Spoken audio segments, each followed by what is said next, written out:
This is an M1903 Springfield. Marines carried rifles just like this one before World War I, in World War I, and through the interwar period, actually up through 1942. In fact, this specific example was carried by a Marine raider on Guadalcanal. The M1903 is pretty much just like a Mauser.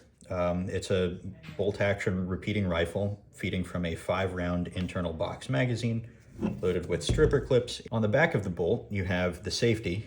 That's the fire position as indicated by ready. The middle position is safe.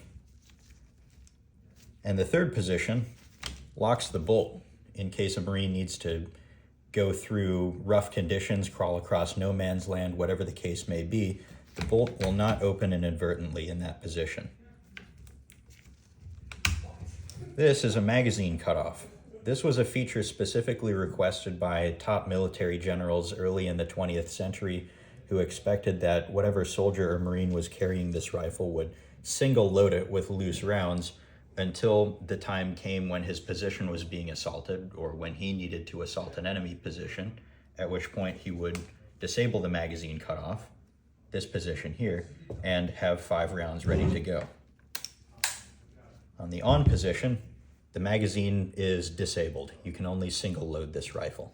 The rear sight is graduated out to a rather optimistic 2,700 yards. The effective range of this rifle would have been less than 1,000 yards.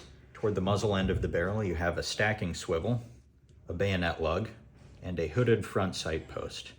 This prevents the front sight from being damaged in rough conditions, which rifles like this very often encountered. As I said, the Marine Corps used these for decades and even marched off to World War II with them.